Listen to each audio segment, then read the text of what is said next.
L'eau était à 17 degrés mais n'a pas refroidi les plus courageux. Ils étaient cette année encore très nombreux, pas loin d'une centaine, à prendre part au 15e bain de Noël de Monaco.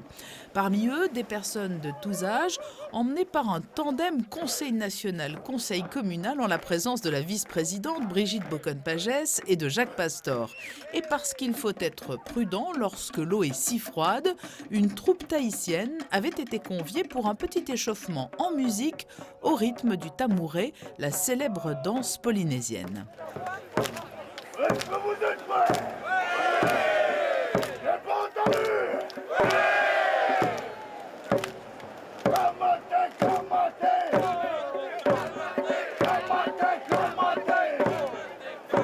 Il est nécessaire, je dirais déjà, d'arriver à se mouiller toute l'année. Ce serait bien que les gens aillent à la mer toute l'année.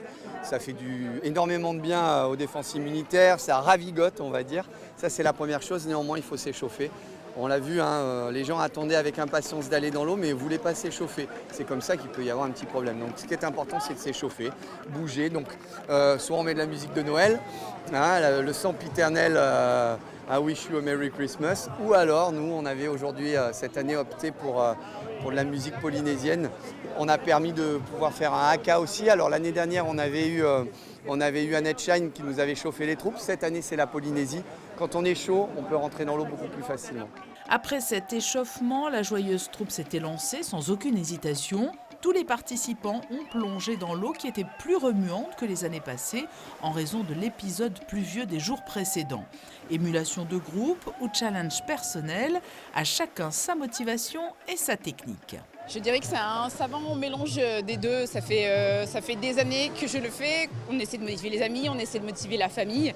Et par une journée pareille, ça vivifie. Vous avez quand même une petite technique pour pouvoir rentrer à l'eau, parce que là, on nous a dit qu'elle était à peu près à 17. Elle est à 17, il y a différentes techniques. Il y a les adeptes du progressif. Moi, je suis une adepte du tu y vas d'un coup, tu réfléchis pas. Ça fait beaucoup de bien et c'est pour la bonne cause, donc on est là tous les ans. Magnifique! Au bout de la première fois qu'on y est allé, si on sort, on prend un peu de soleil et on y re-rentre, ouais. C'est comme si on était dans sa baignoire. Qu'est-ce qui vous a poussé à venir vous jeter à l'eau? L'association, les personnes, le beau temps, toute une série de choses. Elle était très fraîche mais très bonne. Elle est vivifiante. Avec un soleil pareil, ça aurait été dommage de ne pas se lever. En plus, c'est pour une bonne action, alors mauvais temps ou beau temps, c'est pareil. Du moment que l'action est faite avec le cœur, c'est le principal.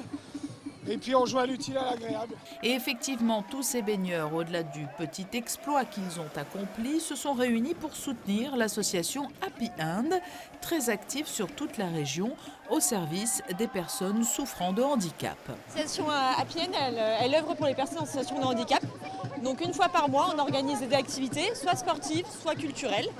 Voilà, donc le but c'est d'être vraiment tous ensemble dans la convivialité et surtout de rendre accessibles des pratiques qui ne le sont pas forcément. Comme aujourd'hui, regardez, Michael, donc on a pu le faire venir à l'eau avec nous grâce au tir à l'eau.